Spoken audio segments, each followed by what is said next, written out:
A reading from St. Matthew's Gospel, chapter 12. Some of the scribes and Pharisees said to Jesus, "Teacher, we wish to see a sign from you."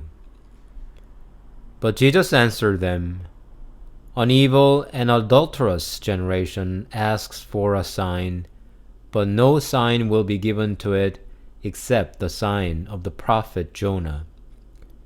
For just as Jonah was 3 days and 3 nights in the belly of the sea monster, so for 3 days and 3 nights the Son of Man will be in the heart of the earth.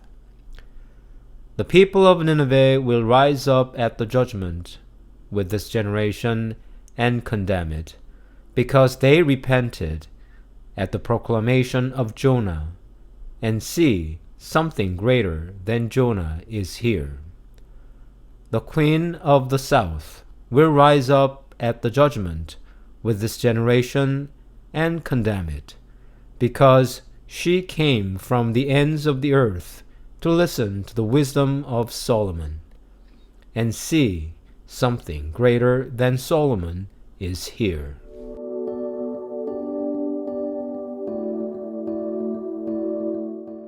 "Teacher, we wish to see a sign from you." This is what the scribes and the Pharisees in today's gospel asked Jesus. I wonder why they asked for another sign from Jesus. They had already heard and seen his deeds of power. Still they asked for a sign. Why? To make sure that Jesus was the Messiah? To have faith in him? It's not easy for me to discern their mind. However, one thing we know is this: they did not have faith in Jesus after all. I think they would not have believed in Jesus even if he had shown them another sign, because this is not how faith comes about. We can recall many passages from the gospel books that show how people had faith in Jesus. Jesus proclaimed the gospel first. People heard him. Those who were open to the truth could tell Jesus was speaking the truth, and they put their trust in him. To many of these people, Jesus granted miraculous healing and cure. They put their faith in him first, and the signs confirmed their faith.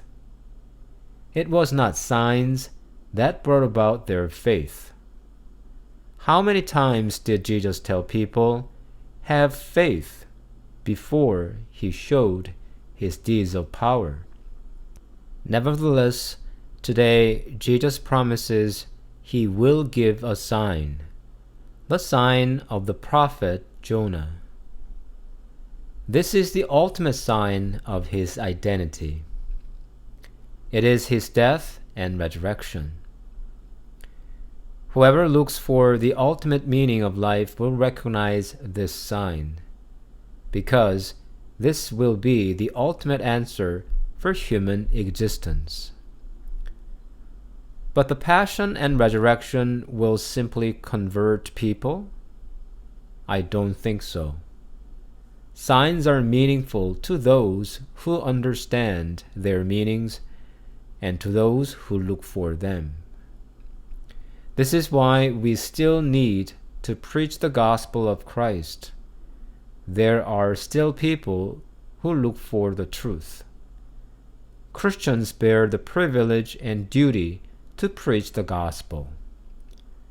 People will recognize the voice of the shepherd, and they will find his signs. I pray that Christ may take me as his instrument to preach his gospel, and I hope to see his signs when the time is fulfilled.